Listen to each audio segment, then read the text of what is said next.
नमस्कार। माध्यमिक शिक्षा विभाग उत्तर प्रदेश की ऑनलाइन कक्षाओं में आप सबका स्वागत है।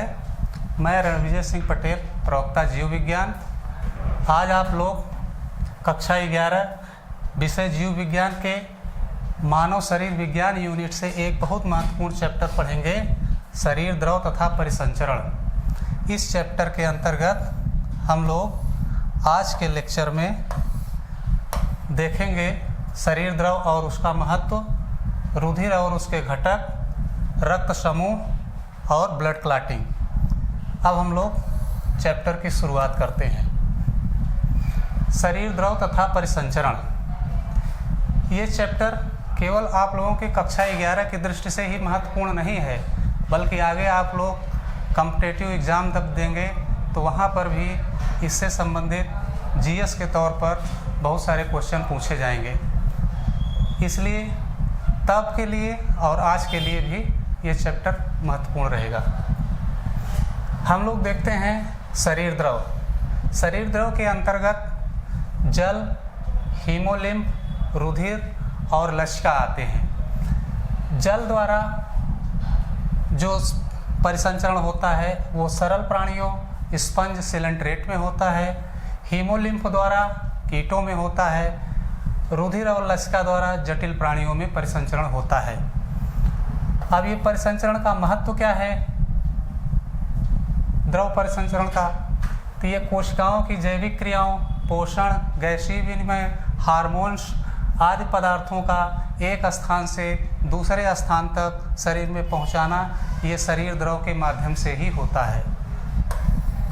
अब हम लोग देखेंगे शरीर द्रव का जो उच्च श्रेणियों में पढ़ना है मुख्य रूप से वो है ब्लड है। ब्लड एक विशेष प्रकार का तरल संयोजी ऊतक या कनेक्टिव टिश्यू है। इसको कनेक्टिव टिश्यू क्यों कहते हैं? क्योंकि यह टिश्यू को टिश्यू से, टिश्यू को आर्गन से, आर्गन को आर्गन से कनेक्ट करने का काम करता है। इसकी उत्पत्ति एम्ब्रियोनिक मेसोडर्म से होती है। एक सामान्य वयस्क मनुष्य में 5 से 5.5 लीटर ब्लड होता है, जो उसके कुल बॉडी वेट का 7.8% होता है। अब हम लोग देखते हैं रुधिर के घटक। रुधिर के दो मुख्य घटक हैं, एक प्लाज्मा है और दूसरा फॉर्म्ड एलिमेंट्स या ब्लड सेल्स या कार्ब सेल्स है। प्लाज्मा लिक्विड पार्ट होता है ब्लड का और फॉर्म्ड एलिमेंट्स सॉलिड पार्ट होता है। प्लाज्मा 55% होता है और फॉर्म्ड एलिमेंट 45% होता है। Plasma lightly yellow viscous fluid होता है। इसका पीएच 7.4 होता है, जिससे यह लाइटली एल्कलाइन होता है। अब हम लोग देखेंगे प्लाज्मा में क्या क्या है मुख्य रूप से। तो प्लाज्मा में मुख्य रूप से देखा जाए तो जो भाग परसेंटेज में है सबसे ज़्यादा मात्रा में वो है वाटर। वाटर 90 से 92% है और उसमें कुछ कार्बनिक पदार्थ हैं, कुछ अकार्बनिक पदार्थ हैं। कार्बनिक पदार्थ में देखें तो 6 से 8% प्लाज्मा प्रोटीन है, जो कि बहुत महत्वपूर्ण रोल अदा करती है। प्लाज्मा प्रोटीन के अंतर्गत देखें तो क्लॉटिंग प्रोटीन होती है। क्लॉटिंग प्रोटीन में दो महत्वपूर्ण प्रोटीन है, एक है फाइब्रिनोजन और दूसरा है प्रोथ्राम्बिन। ये क्लॉटिंग प्रोटीन जब कहीं चोट लग जाती है तो वहाँ पर ब्लड का थक्का जमाने में काम आती है। दूसरी प्रोटीन है ग्लोब्यूलिन। ग्लोब्यूलिन ये जो है इम्यूनोग्लोब्यूलिन मॉलिक्यूल को बनाने में मदद करती है। यह जो है डिफेंस मैकेनिज्म, शरीर की डिफेंस मैकेनिज्म में हेल्प करता है। तीसरी महत्वपूर्ण प्रोटीन है एल्ब्यूमिन। ये एल्ब्यूमिन ऑस्मोटिक बैलेंस बनाने में मदद करती है। अन्य पदार्थ में glucose, amino acid, lipid, cholesterol, hormone, vitamin, enzymes, anticoagulants, heparin आता है। कुछ वर्ज्य पदार्थ हैं जैसे urea, uric acid, ammonia, creatinine आदि। अकार्बनिक पदार्थों में देखें तो प्लाज्मा में जो हैं वो खनिज आयन्स हैं, sodium ion, calcium ion, magnesium ion, bicarbonate ion, chloride ion. अघुलित गैसें भी कुछ पाई जाती हैं, ऑक्सीजन और कार्बन डाइऑक्साइड। अब हम लोग इसके फॉर्म्ड एलिमेंट्स की ओर देखते हैं। एक और बात कि प्लाज्मा में जो क्लॉटिंग फैक्टर होता है उसको निकाल दिया जाए तो जो पार्ट बचता है वो सीरम कहलाता है। इसके बारे में भी हम लोग चर्चा करेंगे जब ब्लड क्लॉटिंग पढ़ेंगे। फार्म्ड एलिमेंट्स को संगठित पदार्थ कहते हैं। फार्म्ड एलिमेंट्स के अंतर्गत रेड ब्लड कार्पसेल्स या आरबीसी या इरिथ्रोसाइट्स आते हैं, और दूसरी तरफ श्वेत रक्त कणिकाएं या व्हाइट ब्लड कार्पसेल्स या ल्यूकोसाइट आते हैं। तीसरी सेल्स जो हैं वो प्लेटलेट्स या थ्रोम्बोसाइट्स हैं। अब हम लोग देखेंगे आरबीसी के बारे में। आरबीसी सबसे महत्वपूर्ण है। ये आरबीसी सबसे ज़्यादा संख्या मोस्ट एबंडेंट नंबर में होता है। इसकी संख्या 5 से लेकर 5.5 मिलियन पर cubic mm in adult healthy man में होती है। यानी एक स्वस्थ मनुष्य में 5 से लेकर 5.5 मिलियन पर क्यूबिक mm पाई जाती है। अब इसके निर्माण से महत्वपूर्ण कुछ क्वेश्चन एक नंबर भी पूछे जाते हैं कि आरबीसी का निर्माण कहाँ होता है। तो आरबीसी का निर्माण लाल अस्थिमज्जा या बोन मैरो में होता है वयस्क अवस्था में, लेकिन एम्ब्रियोनिक स्टेज में इसका निर्माण लीवर या स्प्लीन में होता है, और इसके बनने की जो प्रक्रिया है उसको कहते हैं इरिथ्रोपोएसिस या हीमोपोएसिस। अब देखा जाए तो ये जो आरबीसी है ये मैमल्स में नॉन न्यूक्लिएटेड होती है, सर्कुलर है और बाइकॉन्केव टाइप है, यानी उभयावतल होती है। कुछ मैमल्स हैं जैसे ऊंट है और लामा है, इसमें इस प्रकार का नहीं होता है, यानी उसमें न्यूक्लिएटेड होते हैं, ओवल है और कॉन्वेक्स टाइप होता है। आरबीसी का जो लाल रंग होता है, यानी ब्लड का लाल रंग जो कहें, वो उसमें पाया जाने वाला हीमोग्लोबिन होता है, उसके कारण होता है। ये हीमोग्लोबिन जो है 2 पार्ट से मिलकर बना होता है। एक को कहते हैं हीम यानी वर्णक है, और ग्लोबिन एक प्रोटीन है।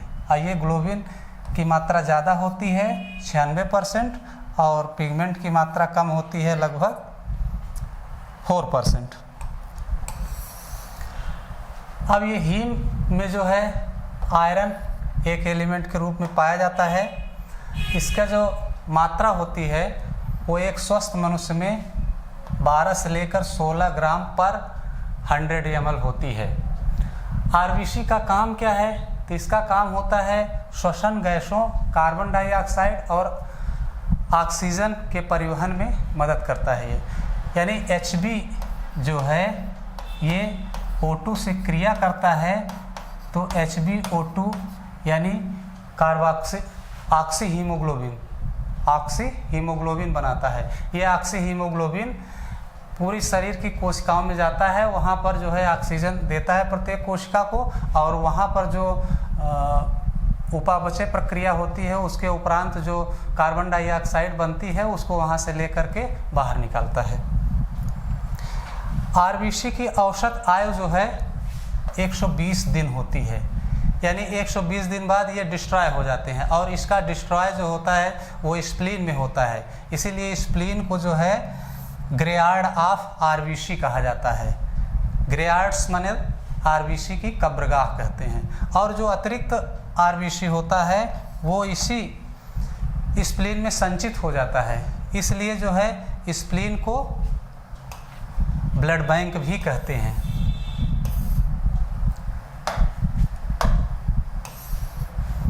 अब हम लोग WBC या ल्यूकोसाइट्स या श्वेत रक्त कणिकाओं के बारे में पढ़ेंगे।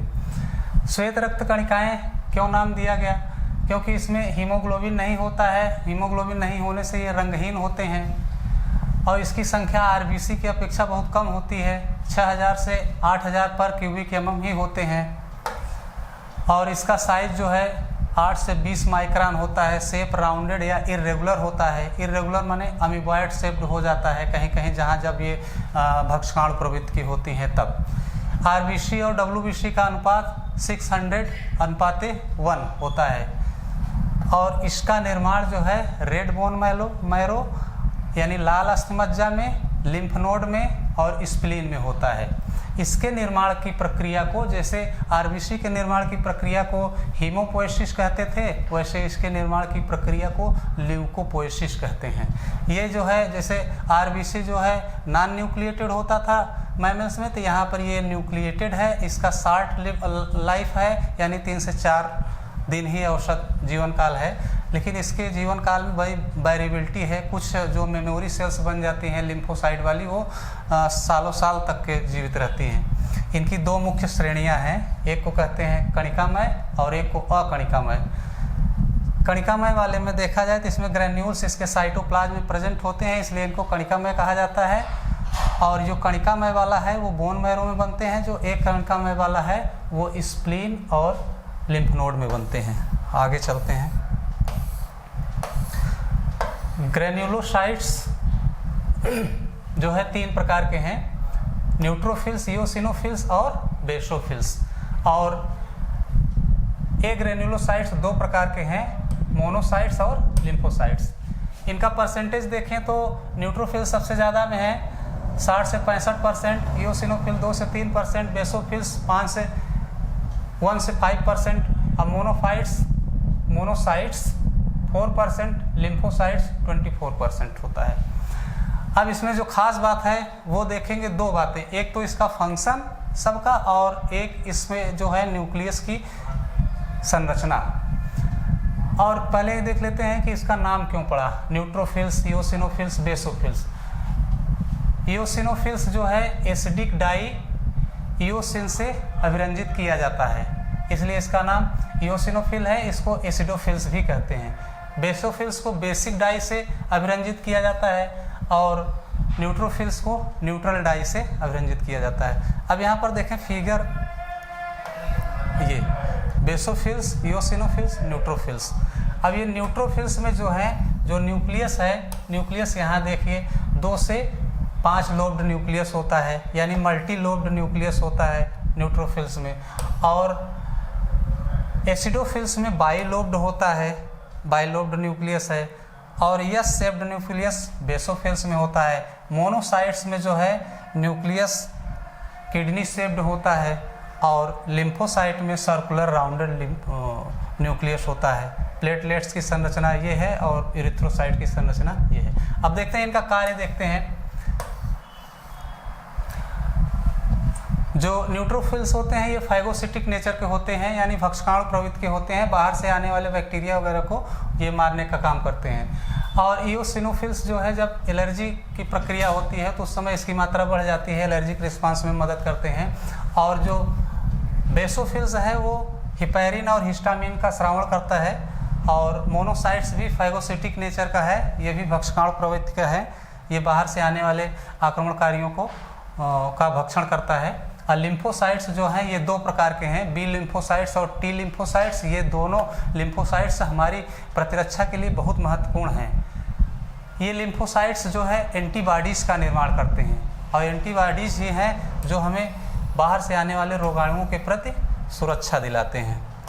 अब जो तीसरी महत्वपूर्ण सेल्स है वो है प्लेटलेट्स। प्लेटलेट्स को यद्यपि सेल्स नहीं कहते हैं, क्योंकि ये बोन मैरो की विशेष कोशिका मेगाकैरियोसाइट के टुकड़ों के विखंडन से बनती हैं। टुकड़ों के विखंडन से बन रही है, तो इसलिए ये एक्चुअल सेल नहीं है। ये नॉन न्यूक्लिएटेड हैं, कलरलेस हैं। इसका लाइफ स्पान जो है एवरेजन 8 दिन तक होता है। इसकी रक्त में संख्या 1.5 लाख से लेकर 3.5 लाख तक के होती है, यानी प्रति घन मिलीमीटर में होती है। और जो डैमेज्ड प्लेटलेट्स हो जाती हैं, जब कहीं चोट लग जाती है तो वहाँ पर थ्रोम्बोप्लास्टिन का स्राव होता है, और यही थ्रोम्बोप्लास्टिन रक्त का थक्का जमाने में मदद करते हैं। इनकी संख्या में कमी होने पर क्लॉटिंग डिसऑर्डर हो जाता है, जिससे शरीर से अधिक रक्त का स्राव हो जाता है, एक्सेसिव लॉस ऑफ ब्लड हो जाता है। अब देखते हैं कि इनकी संख्या जो है कम कैसे होती है। तो कम किसी बीमारी में आजकल देखा जाता है, तो डेंगू फीवर है, उसमें प्लेटलेट्स की संख्या बहुत कम हो जाती है, यहाँ तक कि 20,000 से भी कम हो जाती है, बहुत सीरियस कंडीशन हो जाती है उस समय। अब ये सबसे महत्वपूर्ण रोल अदा करता है रक्त का थक्का जमाने में। तो इसकी भूमिका देखते हैं रक्त का थक्का जमाने में। ब्लड क्लॉटिंग, अब देखेंगे मैकेनिज्म ऑफ ब्लड क्लॉटिंग। तो पहले जाने कि ब्लड क्लॉटिंग होती क्या है। जैसे मान लो कहीं पर चोट लगी होती है तो वहाँ पर क्या होता है, वहाँ पर थोड़ी देर में देखते हैं करीब 3 से लेकर के 8 मिनट तक में थक्का बन जाता है, माने रक्त का बहना रुक जाता है। जो तरल द्रव था वो जेली लाइक सब्सटेंस में बदल जाता है। इसी को कहते हैं रक्त का थक्का बनना। और ये रक्त का थक्का बनना एवरेजन देखा जाए 3 से 5 में है और अधिकतम देखा जाए तो 8 मिनट तक होता है। माने 8 मिनट तक में रक्त का थक्का बन जाएगा। और उसके बाद थक्का बनने के बाद वहाँ पर अगर देखा जाए हल्का सा दाब करेंगे, प्रेशर देंगे तो पीले रंग का तरल निकलता है जिसको सीरम कहते हैं। इस सीरम में जो है प्लाज्मा माइनस क्लॉटिंग फैक्टर, यानी प्लाज्मा में क्लॉटिंग फैक्टर निकाल दें तो जो बचेगा वो सीरम कहलाएगा। अब देखते हैं कि इसकी मैकेनिज्म क्या है, कैसे जो है रक्त का थक्का बनता है हमारे शरीर में। कहीं पर चोट लगी होती है तो क्या होता है, जहाँ पे चोट लगी होती है तो वहाँ पर क्या होगा, ब्लड की जो थ्रोम्बोसाइट्स हैं वो एक्टिवेट हो जाती हैं। एक्टिवेट एट इंजरी प्लेस, जहाँ पे चोट लगी होती है वहाँ एक्टिवेट हो जाती हैं। एक्टिवेट होने के बाद ये क्या करेंगी, ये थ्रोम्बोप्लास्टिन या कहें थ्रोम्बोकाइनेज नाम का एक एंजाइम रिलीज करेंगी। और ये एंजाइम जो है ये प्रोथ्राम्बिन, जो प्रोथ्राम्बिनेज एंजाइम है उसका जो है इंड्यूसर होता है, यानी ये इंड्यूस करता है प्रोथ्राम्बिनेज के बनने को। ये भी कैल्शियम आयन की उपस्थिति में जब प्रोथ्राम्बिनेज बन जाता है तो कैल्शियम आयन के ही उपस्थिति में ये प्रोथ्राम्बिनेज एक प्लाज्मा में पाई जाने वाली प्रोटीन है प्रोथ्राम्बिन, जो कि इनएक्टिव फॉर्म में है। इसको जो है एक्टिव फॉर्म में कन्वर्ट करती है जिसको कहते हैं थ्रोम्बिन। ये थ्रोम्बिन जो है इनसॉल्यूबल होती है ब्लड में, जबकि प्रोथ्राम्बिन जो है सॉल्यूबल होती है। अब थ्रोम्बिन जो है क्या करता है, थ्रोम्बिन एक्टिवेटर का काम करता है किसका, फाइब्रिनोजन का। थ्रोम्बिन कैल्शियम आयन की उपस्थिति में फाइब्रिनोजन जो ब्लड में है इनएक्टिव फॉर्म में है, इसको एक्टिव फाइब्रिन में बदलती है। एक्टिव फाइब्रिन में क्या होता है कि ये थ्रेड लाइक प्रोटीन होती है। जैसे मान लीजिए यहाँ पर ये ब्लड वेसल्स हैं, यहाँ पर चोट लगी और यहाँ से ब्लड निकल रहा है, तो अब क्या होगा, यहाँ पर फाइब्रिन बन गया। फाइब्रिन बनने के बाद यहाँ पे जाल जैसी, नेटवर्क जैसी संरचना बन जाएगी। अब इस संरचना में क्या होगा, जो WBC है, RBC है इसमें और प्लेटलेट्स हैं फंस जाएंगे और ये जाल जैसी जो थक्का बना है इसी को कह देंगे क्लॉट, थक्का बनना। अब यहाँ से ब्लड बहना रुक जाता है। और एक ख़ास बात है कि इस क्लॉटिंग मैकेनिज्म में कैल्शियम आयन महत्वपूर्ण है। कैल्शियम आयन के साथ साथ विटामिन के, विटामिन के जो है ये प्रोथ्राम्बिनेज एंजाइम यानी प्रोथ्राम्बिन एक्टिवेटर को क्या करता है, एक्टिवेट करता है। यानी विटामिन के इसकी संश्लेषण को बढ़ाता है। यानी बिना विटामिन के का ये प्रोथ्राम्बिनेज पर्याप्त मात्रा में नहीं बन पाएगा, और जब नहीं बन पाएगा तो इससे थक्का बनने में दिक्कत होगी। अब हम लोग देखते हैं कि ये मैकेनिज्म जो पढ़े वो कैसी मैकेनिज्म है कि यहाँ से यहाँ तक देख रहे हैं तो ये एक क्रमबद्ध प्रक्रिया है। इस पूरे मैकेनिज्म को कैस्केड मैकेनिज्म कहते हैं। कैस्केड मैकेनिज्म या कैस्केड प्रोसेस या सोपानी प्रक्रम कहेंगे, सोपानी प्रक्रम। अब ये जटिल मैकेनिज्म रही, इसमें करीब 13 फैक्टर काम करते हैं और इसमें से देखा जाए तो कुछ फैक्टर महत्वपूर्ण हैं। ये जैसे फाइब्रिनोजन है, ये प्रोथ्राम्बिन है, थ्रोम्बोप्लास्टिन है, ये महत्वपूर्ण है जो काम के हैं, वो आपके सामने हैं। अब हम लोग आगे चलते हैं।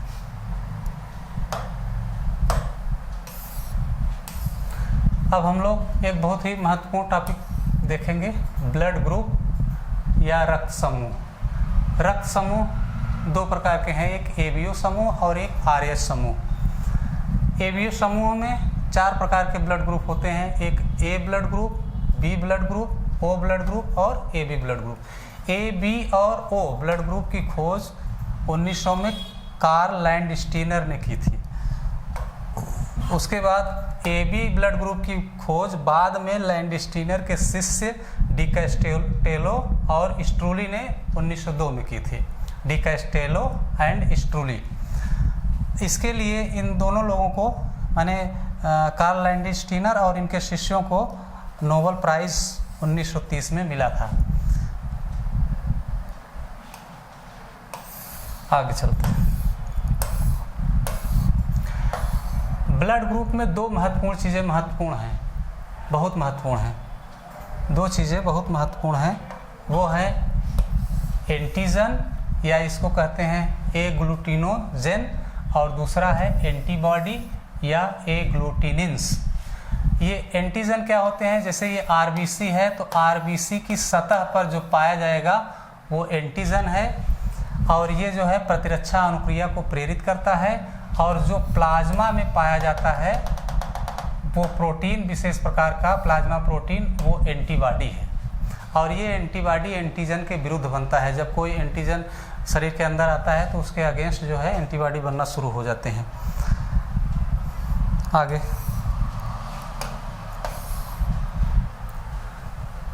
अब देखें, यहाँ पर खास बात है कि जो एंटीजन होता है ये दो प्रकार का होता है, एक एंटीजन ए और एक एंटीजन बी।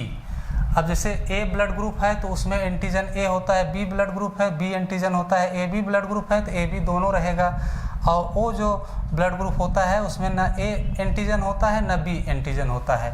और इसी तरह से एंटीबॉडी जो ब्लड प्लाज्मा में है वो भी दो प्रकार के हैं, एंटी ए और एंटी बी। और ए बी वाले में ये एंटीबॉडी एब्सेंट होती हैं, जबकि सर्वदाता वाले में ओ वाले में एंटी ए और एंटी बी पाया जाता है। तो डोनर माने ये ए ब्लड ग्रुप किसको किसको दे सकते हैं ये है। और एक खास बात यहाँ पर है कि ब्लड ट्रांसफ्यूजन जब किसी को हम ब्लड देते हैं तो उस दौरान कभी भी एंटीजन और एंटीबॉडी एक समान नहीं होना चाहिए। अगर एक समान होगा तो क्या होगा, वो दोनों रिएक्ट करके क्लम्पिंग करेंगे। क्लम्पिंग करने से क्या होगा, आरबीसी नष्ट होगा। आरबीसी नष्ट होगा, उसकी संख्या कम होगी तो एनीमिया की बीमारी हो जाएगी। जब आरबीसी नष्ट होते हैं तो उसी दौरान ये बिलीरुबिन और बिलीवर्डिन में बदलते हैं, जिससे शरीर में पीला रंग का वर्णक बढ़ जाता है उसकी मात्रा, तो जिससे जॉन्डिस या पीलिया हो जाती है या और उससे अधिक गंभीर समस्या हो जाती है। ये देखें कैसे ये एंटीबॉडी इसके सतह पर हैं। जैसे देखें ये आरबीसी है सब, तो आरबीसी की सतह पर ए एंटीजन, बी वाला है तो बी एंटीजन, ए बी है तो ए बी दोनों है, और ब्लड ग्रुप ओ है तो कोई एंटीजन नहीं पाया जा रहा है। आगे आरएच समूह। आरएच समूह भी बहुत महत्वपूर्ण है ब्लड ग्रुप में देखा जाए तो।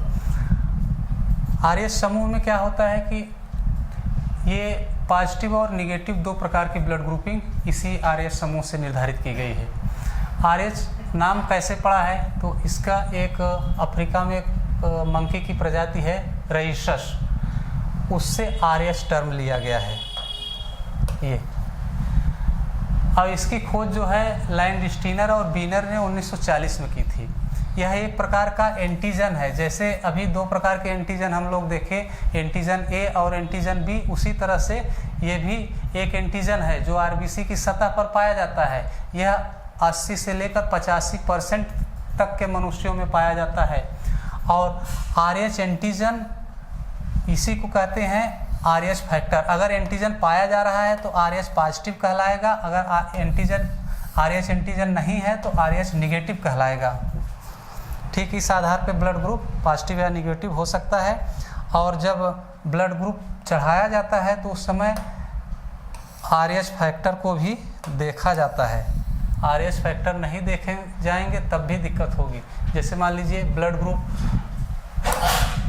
आरएच माइनस वाला है तो आरएच माइनस वाले में आरएच पॉजिटिव मिलाया जाता है, आरएच माइनस को आरएच पॉजिटिव में मिलाया जाता है तो क्या होगा, आरएच एंटीजन के विरुद्ध आरएच निगेटिव में विशेष प्रकार के एंटी आरएच बन जाते हैं। एंटी आरएच बनने से क्या होगा, एंटी आरएच बनने से वो आरबीसी को डिस्ट्रॉय करता है, जिससे एनीमिया और जॉन्डिस हो सकती है। अब देखें आरएच पॉजिटिव मेल और आरएच निगेटिव फीमेल के बीच अगर शादी होती है तो ये इनकम्पैटिबल है, माने ये सही नहीं है। इससे जो संतान होगी उसमें दिक्कत होगी। पहली संतान तो ठीक रहेगी लेकिन दूसरी वाले में प्रॉब्लम होगी। तो प्रॉब्लम क्या होगी वो अभी डिस्कस करते हैं। अब देखिए यहाँ पर आरएच एंटी जन के प्रेजेंट या एब्सेंट से ब्लड ग्रुप 8 प्रकार के हो जाते हैं। अगर ये ब्लैक वाला जो है RH एंटीजन दिखा रहा है तो यहाँ पर देखें O पॉजिटिव, माने O ब्लड ग्रुप में अगर RH फैक्टर प्रेजेंट है तो O positive, B blood group में है तो B पॉजिटिव, अगर इसमें नहीं प्रेजेंट है तो O negative, B negative, A negative, AB negative, present है A वाले में तो A पॉजिटिव, B वाले में प्रेजेंट, AB वाले में प्रेजेंट है तो AB पॉजिटिव। अब देखें इस आधार पर देखें तो कौन सा ब्लड ग्रुप किसको दिया जा सकता है, किसको नहीं दिया जा सकता है। ये देखा जाए तो O निगेटिव जो है वो सबको ब्लड दे सकता है, माने ये सर्वदाता है O निगेटिव, और AB पॉजिटिव जो है सबका रक्त ले सकता है, यानी ये सर्वग्राही है। और सर्वदाता सर्वग्राही और क्यों नहीं दे सकते हैं, इसमें वही बताया कि क्लम्पिंग हो जाएगी। अगर वहाँ पर एंटीबॉडी एंटीजन मैच कर जाता है, समान हो जाते हैं, तो RBC डिस्ट्रॉय हो जाएगा, एनीमिया हो जाएगी और जॉन्डिस हो जाएगा, क्लम्पिंग हो जाएगी। अब RH इनकम्पैटिबिलिटी का एक अच्छा उदाहरण देखते हैं। मदर जो है RH निगेटिव ब्लड की है और उसके भ्रूण में जो भ्रूण है, शिशु जो पल रहा है, उसके फीटस जो है वो RH पॉजिटिव ब्लड का है। तो अब क्या होगा, क्या तो जब फर्स्ट प्रेगनेंसी माने प्रथम गर्भावस्था होगी तो उसमें जो है ब्लड की कोई मिक्सिंग नहीं होगी। जब ब्लड की मिक्सिंग उस समय तो नहीं है तो कोई प्रॉब्लम नहीं है, लेकिन जब चाइल्ड बर्थ होगा यानी पार्टूरिशन जब होगा, प्रसव होगा, तो उस दौरान क्या होगा, अम्बिलिकल कार्ड काटी जाएगी। तो जब काटी जाती है तो उसी दौरान जो है दोनों रक्त यानी शिशु का और मदर के ब्लड में मिक्सिंग हो जाती है। तो जब मिक्सिंग होगी तो क्या होगा, मिक्सिंग होगी तो जो फीटस का ब्लड है यानी भ्रूण का, यानी जो बच्चा पैदा होने वाला है उसका ब्लड जो RH पॉजिटिव है यानी RH एंटीजन वो मिल जाता है मदर के ब्लड में, जो कि मदर क्या है RH निगेटिव है। तो अब क्या होगा, जब उसके ब्लड में मिल गया मदर के, तो मदर के ब्लड में अब RH एंटीजन जो आ रहा है उसके अगेंस्ट में एंटीबॉडी बन जाएगा, यानी एंटी RH बनना शुरू हो जाएगा। अब जो पहला शिशु है वो तो पैदा हो जाएगा, उसको कोई प्रॉब्लम नहीं होगी, लेकिन जो दूसरा शिशु है उसमें क्या होगा कि ये एंटीबॉडी बनता रहेगा और ज़्यादा मात्रा में हो जाएगा। और जब दूसरी प्रेगनेंसी होगी तो क्या होगा, उस दौरान ये जो बना हुआ RH एंटी RH है यानी एंटीबॉडी जो बना है RH पॉजिटिव के अगेंस्ट में मदर के ब्लड में, वो फीटस के अंदर जाएगा, यानी कि ये उस दौरान कैसा काम करेगा, जो एंटी RH बना है वो IgG मॉलिक्यूल की तरह कार्य करेगा। और IgG आप लोग जानते हैं कि IgG मॉलिक्यूल प्लेसेंटा को क्रॉस कर जाता है, यानी प्लेसेंटा के बैरियर को क्रॉस करके फीटस में पहुंच जाता है। तो जब फीटस में पहुंच जाएगा यानी भ्रूण में प्रवेश करके उसके RBC को नष्ट कर देगा, RBC नष्ट कर देगा, जिससे एनीमिया, जॉन्डिस या भ्रूण ही पूरा नष्ट हो जाएगा। और इसी को कहते हैं इरिथ्रोब्लास्टोसिस फिटेलिस कहते हैं। इससे बचने के लिए डॉक्टर लोग क्या करते हैं, माँ को पहले प्रसव के तुरंत बाद RH एंटीबॉडी यानी जो रोगम सॉल्यूशन का इंजेक्शन है उसको दे देते हैं। तो इससे क्या होगा, उसके अंदर जो बना हुआ एंटी RH है वो ख़त्म हो जाएगा और उसकी दूसरी प्रेगनेंसी होगी वो सेफ हो जाएगी। तो प्यारे बच्चों, आज का लेक्चर यहीं से समाप्त होता है और नेक्स्ट लेक्चर में हम लोग इसके आगे चर्चा करेंगे। धन्यवाद।